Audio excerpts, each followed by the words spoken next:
माँ बोली तुम्हें अपनी बहन के साथ सोना पड़ेगा। मैंने कहा क्या कह रही हो माँ? माँ बोली हाँ बेटा, घर की इज्जत है।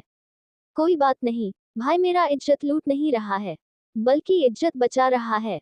और वो तैयार हो गई। नमस्कार दोस्तों, मेरे YouTube चैनल हिंदी कहानी 1987 में स्वागत है। अगर चैनल में पहली बार आए हो तो चैनल को सब्सक्राइब कर लें। दोस्तों, आज मैं अपने घर की कहानी सुना रहा हूँ, क्योंकि ये बात ऐसी है कि मैं किसी को कह नहीं सकता। मेरे दिल पर एक बोझ बना हुआ है। मैं चाहता हूँ कि आज अपने दिल की बोझ को कम करूँ। मैं 20 साल का हूँ और मेरी एक बहन है सुमन, जो कि 25 साल की है और रंग गोरा, बॉडी फिट रखती है और देखने में काफी खूबसूरत है। जो भी एक बार देख लेगा वो पागल हो जाएगा। मेरे घर में मेरी मम्मी और मेरे पापा तीनों रहते हैं। सुमन दीदी की शादी हो चुकी है, वो अपने ससुराल में रहती है। मैं रांची में रहता हूँ और सुमन दीदी बोकारो में रहती है। दीदी की शादी हुए 5 साल हो चुके हैं, पर अभी तक कोई बच्चा नहीं हुआ था। पर आज मेरी माँ के कहने पर मैंने अपने दीदी को माँ बनने का ख्वाब पूरा किया है। आज मैं आपको यही कहानी बताऊंगा। आपको थोड़ा अटपटा तो लगेगा, पर ये 100% सच है। मेरा नाम रवि है। मैं अभी पढ़ाई कर रहा हूँ। घर पर पापा मम्मी है, दोनों जॉब में है। एक दिन की बात है, रात में सुमन दीदी का फोन आया। माँ छत पर जाकर करीब 1 घंटे बात की, फिर जब नीचे आई तो रोने लगी। मुझे कुछ भी समझ नहीं आ रहा था। वो पापा को कमरे में ले गई और सारी बात बताए। मुझे उस समय तक कुछ भी नहीं पता था। बस बाहर आकर मुझे बस इतना बोली कि कल तुम्हें सुमन दीदी के घर जाना है, उसको लाने के लिए। सुमन दीदी दूसरे दिन शाम को आ गई। सुमन दीदी जब कुंवारी थी, और सच पूछिए कि जब वो जवान हो रही थी, तब मुझे उनको छूने का मन करता था। मैं कई बार उनको देखा जब वो कपड़े चेंज कर रही होती थी। तब मैं किसी ना किसी बहाने कमरे में जरूर जाता जब कभी दरवाजा खुल होता था, क्योंकि मेरी दीदी बहुत ही खूबसूरत है। इतनी अच्छी है कि कोई भी आदमी देखेगा तो मेरी दीदी को पसंद करेगा। मैं भी करीब 3 साल तक उनके बारे में सोचकर मैंने एक सत बासत मारा था। मुझे उनके साथ प्यार करने का मन करता था। कई बार तो सोचा कि बोल दूं, पर मुझे बहुत डर लगता था। कहीं वो माँ को बता दे तो क्या होगा। ये अरमान तो अरमान ही रह गए थे। रात को जब वो सो जाती थी तो कभी कभी उनके छू लेता, तो कहने का मतलब है कि मैं पहले से ही अपने बहन का आशिक था, पर कुछ कर नहीं पाया था। जब 3-4 दिन हो गया तो मैंने पूछा कि माँ, दीदी को क्यों बुलाए हो, वो भी इतनी जल्दीबाजी में। तो माँ कहने लगी कि उसका तुम्हारे जीजा के साथ लड़ाई हो रही थी आजकल, इसलिए मैंने सोचा कि चलो उसका दिल बहल जाएगा। फिर कुछ दिन के बाद एक दिन माँ मुझे पार्क में ले गई और बोली, देख बेटा, पापा आज नहीं है, इसलिए तुमसे एक बात कह रही हूँ। ये घर की इज्जत है, घर में ही रखना। इस काम में पापा को कुछ भी पता नहीं चलनी चाहिए। तो मैंने माँ से कहा कि माँ, कौन सी ऐसी बात है जो आप कह रहे हैं?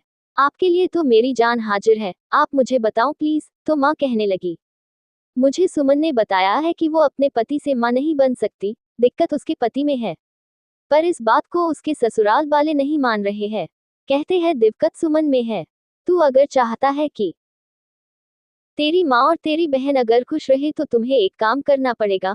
मैंने कहा, मैं क्या कर सकता हूँ? जब दिक्कत उसके पति में है तो उसका इलाज करवाना चाहिए। तो माँ बोली, वो इलाज नहीं करवाना चाहता है, वो तेरी बहन की सौतन लाना चाहता है। तो मैंने कहा, माँ हो सकता है दिक्कत दीदी में हो सकती है।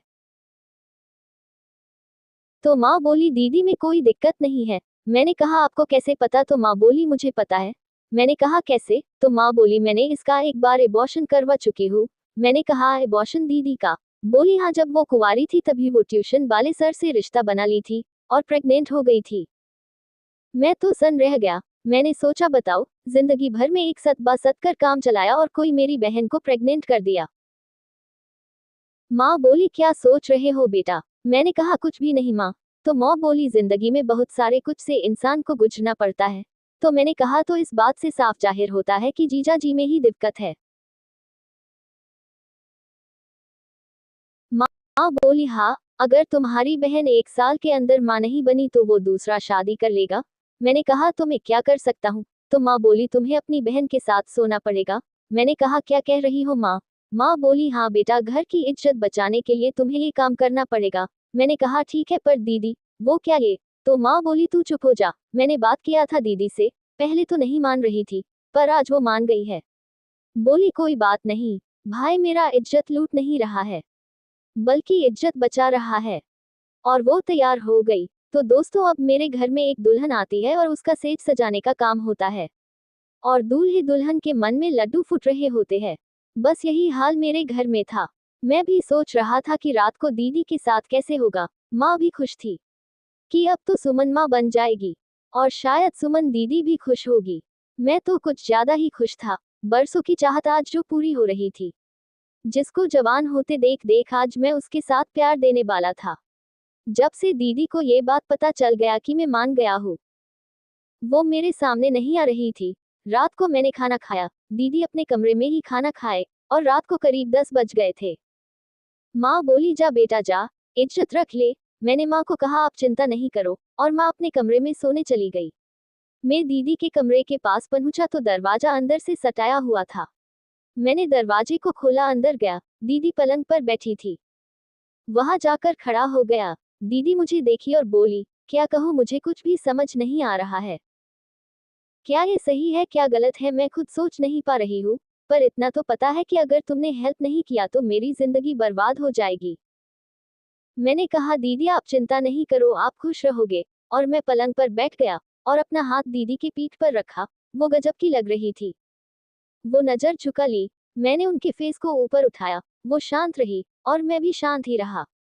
कुछ भी जल्दबाजी नहीं करनी थी, पर किसी को जल्दीबाजी थी, वो था मुझे। फिर मैंने दीदी को अपने बाहों में भर लिया। और तो आप लोग जानते होगे क्या करना है। मैं उठा और दरवाजा बंद कर दिया और दीदी को माँ बनाने में लग गए। आज मेरा सपना भी पूरा हो रहा है। इस तरह रात में कई बार हुआ, फिर हम सब सो गए। सुबह जब हुई, माँ मुझे मिली, पूछी कैसा रहा। तभी सुमन दीदी भी आ गई थी। मैंने कहा मुझसे क्या पूछती हो, आप इन्हीं से पूछ लो। दीदी बोली बहुत अच्छा रहा, आज तक ऐसा नसीब नहीं हुआ था। माँ बोली बस मेरा अरमान पूरा हो जाए और तेरा घर बस जाए, मेरी तो यही तमन्ना है। फिर क्या था दोस्तों, दीदी यहाँ 10 दिन तक रही और जितना हो सका मैंने उनके साथ प्यार किया। फिर जीजा जी आ गए दीदी को वापस ले जाने के लिए और दीदी चली गई। दीदी का फोन आया करीब 9 महीने बाद। माँ पूछी क्या हाल है। तभी दीदी बोली खुशखबरी है, आप नानी बनने वाले हो। फिर दीदी मुझे थैंक यू कहा। फिर दीदी ने कुछ दिन बाद एक बच्चे को जन्म दिया। आज दीदी माँ बन चुकी है और उसके ससुराल वाले खुश हैं और मेरे घर वाले भी खुश हैं। ये थी आज की छोटी सी कहानी। अगर आप लोगों को मेरी ये कहानी पसंद आई हो तो चैनल को सब्सक्राइब जरूर कर ले और बेल नोटिफिकेशन ऑन कर ले। एक प्यारा सा कमेंट करके बताएं कि आपको मेरी कहानी कैसी लगी। कल मिलेंगे एक और कहानी के साथ। धन्यवाद।